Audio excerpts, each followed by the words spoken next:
తెలుగు గడ్డపై రాక్షసులు నిర్మించిన ఆలయం. లోపలికి వెళితే మహామాయ. మన దేశం పుణ్యభూమి. దేశంలో ఏ మూలకు వెళ్లినా దేవాలయాలు కనువిందు చేస్తాయి. భక్తికి మాత్రమే కాదు, అత్యద్భుత శిల్పకళా నైపుణ్యానికి కూడా ఈ ఆలయాలు మచ్చుతునకలుగా నిలుస్తాయి. ఒక్కో ఆలయం ఒక్కో సంస్కృతికి పట్టుకొమ్మగా కనిపిస్తుంది. అయితే భారతదేశంలో పురాతన కాలం నుంచి ఉన్న ఆలయాల్లో అత్యధికం రాజులు నిర్మించినవే. కానీ తెలుగు గడ్డపై ఉన్న ఓ గుడిని మాత్రం నిర్మించింది ఎవరో తెలిస్తే రోమాలు నిక్కబొడుచుకుంటాయి. తెలంగాణ రాష్ట్రంలోని మంచిర్యాల మండలం రేచిని గ్రామంలో నాగుల ఆలయాన్ని నిర్మించింది రాక్షసులు అని చెబుతారు. ఆ ఆలయ నిర్మాణ శైలికి మిగతా ఆలయాలకు ఎక్కడా పోలిక ఉండదు. అత్యంత నేర్పుతో చెక్కిన శిలలను ఒకదానికొకటి ఆంచినట్టుగా కనిపిస్తాయే తప్ప ఎక్కడా అతికించిన దాఖలాలు ఉండవు.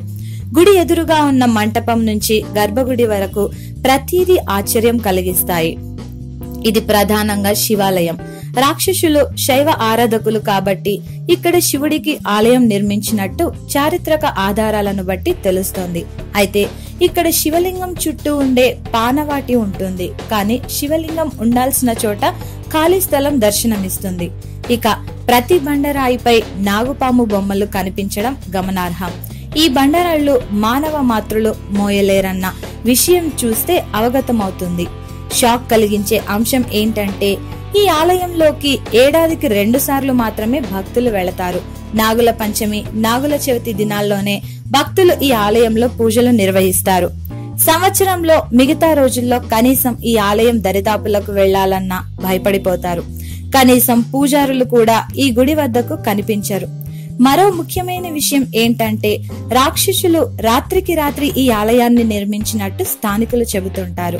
ఒకసారి అక్కడ బండరాయిని గ్రామస్తులు కదిలించే ప్రయత్నం చేసి విఫలమయ్యారట. 10 మంది మోసేందుకు ప్రయత్నించిన ఆ శిలను కొంచెం కూడా కదపలేకపోవడం ఆశ్చర్యం కలిగించే విషయం.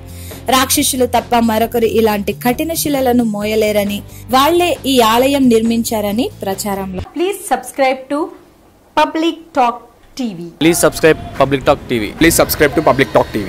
Tell me pretty lies, look me in the face. Tell me that you love me, even if it's fake, 'cause I don't fucking care.